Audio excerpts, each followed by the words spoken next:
পেঁয়াজ দিয়ে এমন একটি জিনিস তৈরি করা সম্ভব যা আপনি কখনোই খাননি। এটি এতটাই মজার যে আপনি আপনার আঙ্গুল চেটে খেতে বাধ্য হবেন। এমন কি আছে এতে, চলুন জেনে নেওয়া যাক। এর জন্য বন্ধুরা 6 থেকে 7টি খোসা ছাড়িয়ে পেঁয়াজ নিতে হবে, আর পেঁয়াজগুলোকে গরম তেলে ভাজতে হবে যতক্ষণ না পেঁয়াজগুলো ব্রাউন কালার চলে আসে। মনে রাখবেন, পেঁয়াজ তেলে দেওয়ার সময় পেঁয়াজে যাতে পানি লেগে না থাকে। পেঁয়াজগুলোকে হালকা কিছুটা ভেজে নিলেই হবে। আমাদের মূলত পেঁয়াজগুলোকে নরম করতে হবে। এবার এই পেঁয়াজগুলোকে কাটতে হবে। এখানে কুচি কুচি করে কেটে নিবেন। আমাদের সবগুলো পেঁয়াজ কাটা হয়ে গেছে। আপনি হয়তো ভাবছেন কাঁচা পেঁয়াজ দিয়ে এই কাজ করলে কি এমন হতো। না বন্ধুরা, পেঁয়াজটা অবশ্যই ভেজে নিতে হবে, এতে এর ঝাঁঝ কমে যাবে আর এটা খেতে অনেক মজার হবে।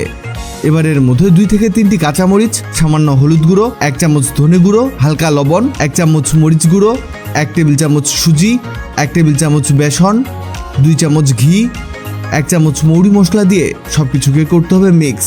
এই কাজটি একটু মনোযোগ দিয়ে দেখুন, কারণ এটা মেইন কাজ। এখানে আপনাকে খুবই ভালোভাবে মাখিয়ে নিতে হবে। এটা যত ভালোভাবে মিক্স করা যায় ততই ভালো, কারণ যত বেশি মিক্স করবেন এর টেস্ট ততই বৃদ্ধি পাবে। এই দেখুন, এটা কিন্তু এমন হলুদ কালার ধারণ করবে। এটা কিছুটা এমন কালার ধারণ করলে এতে দিতে হবে পানি, তবে খুব বেশি পানি না, খুবই সামান্য পানি হাতে নিয়ে এখানে ছড়িয়ে দিবেন। আবারও মাখিয়ে নিন ভালো করে। আগের মাখানো আর এখনকার মাখানোর মধ্যে পার্থক্য আছে। কি পার্থক্য দেখুন, পানি দেওয়ার কারণে এটা কিন্তু আঠালো হয়েছে। এবার যতই মিক্স করবেন এটা টাইট হওয়া শুরু করবে। এটা হতে হতে আপনাদের জানিয়ে দেই, আগের ভিডিওতে কমেন্ট করেছেন ইতালি থেকে SM সুমন, ভারত থেকে তাপসী মালি দাস, চট্টগ্রাম থেকে কাফির উদ্দিন, পশ্চিমবঙ্গ থেকে মিঠু সিনহা রয়। আপনারা যারা কমেন্ট করেছেন আপনাদের ধন্যবাদ। আমাদের এটা মিক্স করা হয়ে গেছে। এবার এটাকে ছোট ছোট করে শেপ দিয়ে নিব। এভাবে হাতে নিয়ে ঘোরালেই দেখবেন সুন্দর শেপে এসে গেছে। এই দেখুন, তৈরি হয়ে গেছে। এবার সেই প্রথমে তেলটাকে অন্য একটি প্যানের মধ্যে ঢেলে দিব। আমরা মূলত এই তেলটাকে 2 বার ব্যবহার করব। দেখুন, চমৎকার একটি জিনিস তৈরি হচ্ছে। আমরা এই তেলের মধ্যে পেঁয়াজগুলোকে এক এক করে দিয়ে দিব। ভাবছেন পেঁয়াজও ভাজা হচ্ছে?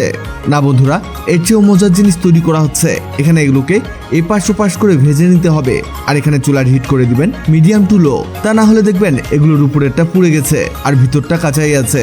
এর জন্য চুলার হিটটা অবশ্যই মেজারমেন্ট করতে হবে। এগুলোকে একেবারে গোল্ডেন ব্রাউন কালার না আসা পর্যন্ত ভাজতে হবে। আমাদের এগুলো আসলে কি তৈরি হচ্ছে? এগুলো মূলত পাকোড়া। এর টেস্ট অনেক মজার হয়। কড়া ভাজা দিলে একরকম টেস্ট পাবেন, আবার হালকা ভাজা দিলে অন্যরকম টেস্ট পাবেন। তবে দুটো টেস্টই অসাধারণ। এগুলো খাওয়া শুরু করলে একটার পর একটা খেতে থাকবেন। এই দেখুন, দেখেই বোঝা যাচ্ছে কেমন লোভনীয় হয়েছে।